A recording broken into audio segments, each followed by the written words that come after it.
xibaar yu wér te wóor ca tàng-tàng ba abonnez-vous pour ngeen di mën di jot suñuy vidéo.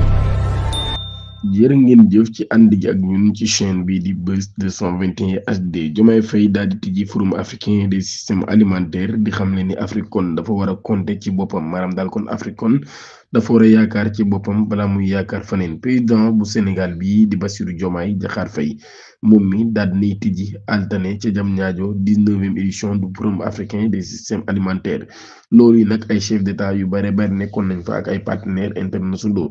loolu yi ñu daal di plaider ci lu jëm ci wàllum transformation durable de l'agriculture africaine waaye ba tey moom mii nag mi ngi fàttali paradoxe yi nga xam ne nag continent bi daan na koy am nekk continent bu riche lool ci wàllum suuf waaye tamit ci wàllum ressource hydrique mais nag ba tey daal mu xam le ni ak loolu yépp nag teewul rek ñuy confronté ak lu jëm ci wàllum insécurité alimentaire bi nga xam ne nag daal dafay laal ay millions wu nit yu baree bari moom njiitum réew bi nag daal daan na jàpp ni clé bi nga xam ne nag moom moo war a tëj loolu mi ngi nekk ci mbirum investissement massif ci lu jëm ci wàllum modernisation des outils de production ak lu jëm ci maîtriser nag ndox mi bu baax a baax ak lu jëm ci wàllum transformation locale ak lu jëm ci wàllum sax digitaliser boobu le secteur. moom mii nag mi ngi insisté bu baax a baax ci rôle central bi nga xam ne jeunesse bi dañ koo am maanaam taxawaay kon bu am solo bi nga xam ne jeunesse africain bi dañ koo am ci boobu la mbir moom nag mi ngi invité ñi nga xam ne ñoo day homologam ñu daal di def ay campagne des zones attractives et productives pour nag daal di nourrir Afrique bu baax a baax ndax daal mi nga xam ne ni Afrique mi ci boppam rek la war a compter balaa muy compter ci kaneen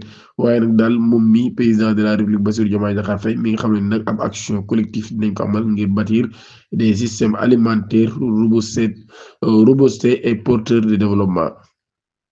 Ousmane Sonko daan nay lancé ab plan de sauvetage pour la poste ginnaaw ab recapitulation boo xam daan dafay am ngir nag daal di moderniser boobu lépp horizon ginnaaw ay difficultés yu chroniques yoo xam ne groupe national bii di la poste daf ko daal di am le premier ministre Ousmane Sonko daan nay annoncé ab série de mesures ambitieuses ngir nag daal di relancer boobu lépp entreprise publique loolu nag nekk ay décisions yoo xam ni daan na koy jël ginnaaw bi nga xamee nag état de financière ba boobu lépp entreprise nekk daan nay doy waar lool ginnaaw bi nga xamee nag daal entreprise boobee di la poste daan nay ay dette fiscale ak sociale ak sa création d'un fonds de développement des services universels postal. le chef du gouvernement moom mii nag daal daan nay institut jëm ci wàllum rationalisation des effectifs par un plan de départ négocié maanaam daal kon ay plan de départ négocié muy ay nit yoo xam ne kon bu ñu moytuwul dinañ leen fa jëlee ginnaaw bu ñu waxtaanee ak ñoom ba pare waaye tamit daal di assurer bu baax a baax lu jëm ci wàllum pérennité du paiement des salaires et la stabilité sociale. plan de redressement bi nga xam ne nag Ousmane Sonko daan na ko nar a def daan na bokk ci valorisation des patrimoines immobiliers et télécom de la poste l'application de la convention CDC Poste Finance avec un financement de 5 milliards d'ici fin 2025 ak lu jëm ci renforcement des services EMS notamment pour le transport des valises diplomatiques. Ousmane Sonko ba tey moom mi ngi fixé objectif bi créer ab banque postale fii ak 2029 ak lancé nag ab service national de messagerie électronique waaye daal di woo administration bi nag ak entreprise yi ngir nag ñu daal di recourir prioritairement aux services postaux waaye nag ba tey moom mi ngi repositionner la poste comme un acteur clé de l'inclusion financière de la logistique et du numérique au Sénégal. El Malick Ndiaye daan nay woo ngir nag daan nay woote ngir nag ñu daal di nangu li nga xam ne moo di Jérusalem ngir nag xam ni moom mii kon moom mooy capitale bu Palestine muy Jérusalem Est. le président de l'Assemblée nationale El Malick Ndiaye daan nay tijji altine Dakar 54e réunion du comité exécutif de l'union parlementaire des États membres de l'OI di OCI UPCI moom mii ne daal mi ngi exhorté les 148 pays yi nga xam daan nañ ci bokk ñu daal di reconnaître état bu Palestine ak tamit daal di xam ni moom mii kon Palestine ginnaaw bi mu ngi ko reconnaître ba pare nag Jérusalem moom mooy boobu lépp capitale mooy capitale Palestine ci fàttali nag histoire OCI ñu ngi ko créé ñi ko créé ginnaaw ab incendie criminel bu amoon ca mosquée Al Aqsa ci atum 1969 ci loolu nag daal moom mi ngi insisté kon ci nag importance unité boobee boo xam ne am na ko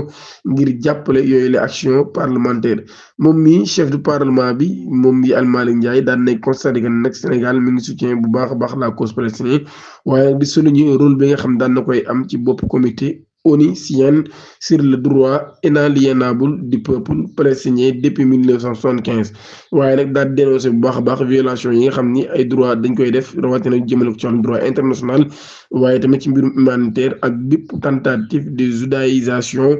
dal xuds maanaam sax dal xuds waaye nag mi ngi réaffirmer bu baax a baax attachement bi nga xam ne Sénégal daan na koy am ak UPCI li nga xam ne nag solution daan nañ koy am lim jàpp nag am nañ ko comme solution moom El Malick Ndiaye mi daan nañ élargi bu baax a baax appel bi nga xam ne daan na koy def ci yeneen combat yoo xam ne combat prioritaire la rawatina xeex ci lu jëm ci mbirum terrorisme ak protection des minorités musulmanes ak sax défendre li nga xam ne moo di droits fondamentaux yi. premier cas de mbox au Sénégal ki nga xam ni moom la daloon daan nañ koy faj ba mu wér kon daal amagul kenn koo xam ne détecté nañ ko mu dal ministre de la santé et de l'action sociale daan nay annoncé alternate daan ne ki feebar boobu daloon ñu koy wax mbox moom mi daan nay tane bu baax a baax ñu détecté woon ko nag le 22 août bi ñu weesu patient bi nag moom mi ginnaaw ba daan nañ koy jël yóbbu ko ci hôpital Fann ginnaaw bi nga xamee nag daan nañ koy faj kon ba mu tane kon jamono ji ñu xam le ni benn cas boobu lañu jotoon a détecté comme cas wu mboksu ginnaaw bi nga xamee nag fañ nañ ko ba mu wér gisatuñ fi benn cas boo xam ne positif la waaye ba tey nag autorité sanitaire yi ñi ngi woo population bi ñoo di nag wéy di nekk ñoo xam ne vigilant la ñu doon waaye tamit jël ay mesures de prévention essentielles muy di raxas li nga xam ne moo di seen ay loxo lu baree bari waaye tamit respecter règles hygiéniques yi nga xam ne daan leen koy jox muy moytu contact yi direct yi ak nit ñi nga xam ni dañ leen di gis ñu am symptômes yooyu waaye tamit nag daal buñ gisee symptômes yooyu ñoom rek ñu daal daw directement dem ci li nga xam ne moo di hôpital enquête ci lu jëm ci mbirum sukuk Sosepa dik décortiqué na ab scandale financier de 330 milliards de francs CFA division des investigations criminelles dik daan nay poursuite ay enquête am ginnaaw bi nga xam ne daan ay irrégularités financières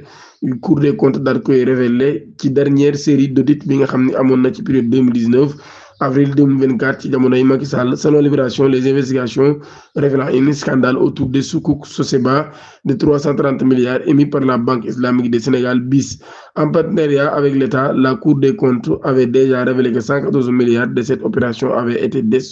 dépensés hors des procédures comptables légales. Enquête di kon ñi ngi intéressé wu ci baax a baax ci beneen zone d'ombre ab règlement de créance de 70 milliards daan nañ ko effectuer pour compte de la BIS. Paiement bi nag daan nañ nekk lu controversé ak 5,6 milliards commission des intermédiaires waaye nag ba tey transfert de 50 milliards vers un compte de trésor public à Ecobank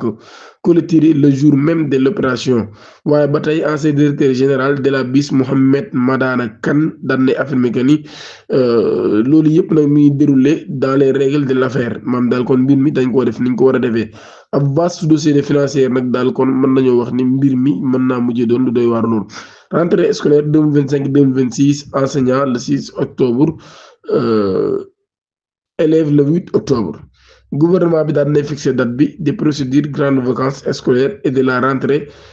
des prochaines grandes vacances scolaires et de la rentrée 2025-2026 décret bi ñu signé par le président de la République et le premier ministre Diomaye Faye et le président de la République Diomaye Faye et le premier ministre Ousmane Sonko enseignants yi dinañ commencé waat jàng li nga xam ne moo di le 6 octobre élèves yi le 8 la ñuy commencé dem ci li nga xam ne kon moo di école mën nañu jàppe kon école léegi mu tijji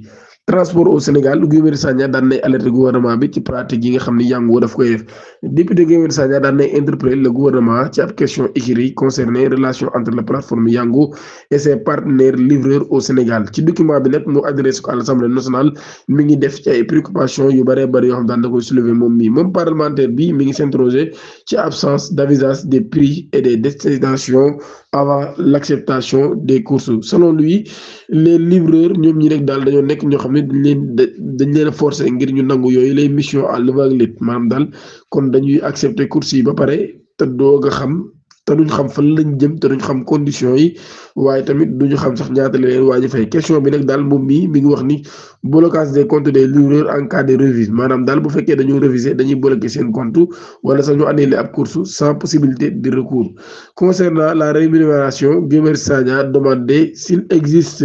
une transparence maanaam daal di laaj ndax transparence am na ci tarif yi ndax daal dafa xam ne ni ay commissions yu toll ci 28% la Yango di jël ci ñooñi maanaam daal kon course yooyu Yango dina leen ci jox dina ci jël lu toll ci 28%. waaye nag daal nee na bonus yooyu dañ leen koy verser après 30 courses par jour bourse yi nga xam ne ba tey ñoom ñi dañ koy am. Député bi ba tey mi ngi interpellé l'État ci existence ou non des contrats et une couverture sociale pour ses livreurs partenaires waaye nag daal ba tey moom Guy Marius Sagna mi ngi woote gouvernement bi ngir nag ñu daal di jël ay mesures ngir nag daal di réguler boobu lépp secteur. jubbanti Guy Marius Sagna daan lay bàyyi li nga xam ne kon moo di ay dëggam premier ministre ci ministre yi nga xam ne daan na koy am député Guy Marius Sagna membre du groupe parlementaire de Pastef daan na interpeller les ministres du gouvernement daan leen di laaj nag daal ñu daal di appliquer l'esprit de jubbanti ci li nga xam ne moo di session yi nga xam ne moom lañ jiite. dans des propos rapportés par les Échos moom mi ngi dénoncé bu baax a baax yéex gi nga xam ne administratif bi daf koo yéex ak manque de célérité bi ak dans le traitement des dossiers sensibles. En particulier, la réponse tardive apportée à sa question écrite sur la situation des enfants mineurs de feu DJ Badji. Mon ministre dal né na bind ministre des Forces armées le 17 février 2025. Ministre bi dal koy tontu le 28 juillet 2025, 5 mois après ginaaw ba dal né na dal né jot am réponse le 28 2025 manam dal 6 mois après avoir écrit la question. Né nak dal do li nekul normal gouvernement nekul nak ño xamni dañu wara tok 16 mois avant de répondre à une question écrite à une député loolu laa xam ne moom Guy Marius Sagna neen nag daal loolu yi dafa yéex lool te jàpp na ni mbir moomee loo xam ne la dañ koo donn ci ñu yoroon réew mi kon moom jàpp na ni loolu yi lu ñu war a daal di joyanti la. Justice des martyrs Cheikh Bara Ndiaye sous le feu des critiques des militants de Pastef député bii di Cheikh Bara Ndiaye ginnaaw ba nag ab contestation bu métti daan lay daal ci kawam daan jóge ci Pastef actuellement militants yi daan nañ koy meree lool ci ab sortie médiatique bu mu def boobu nag daal daan day marqué son opposition ferme à la marche organisée samedi pour réclamer la justice daal di wane kon ñàkk gi mu ñàkk ànd ak ñoom ci marche bi ñu organisé woon ngir réclamer wàllum justice jëmale ko ci ñàkk seen bakkan manifestation boobu nag daan day dajale ay ex-détenus yi ak ay famille yoo xam ni famille victime yi lañ ñoom ñi ñëpp nag daan dénoncé yéex gi nga xam ni jàpp na ni justice da koo yéex ci traitement bi mu traité seen dossiers yi rawatina nag jëm ci wàllum répression politique yi ci réseaux sociaux yi nag daal mën nañoo wax ni nit boobu ak léegi ñu bari kon ñi ngi génn di attaqué honorable député Cheikh Bara Ndiaye jàpp ni moom bii daal ab workat la wala sax dafa trahir mafia bi comme ni ko xale yi di waxee jërë ngeen jëf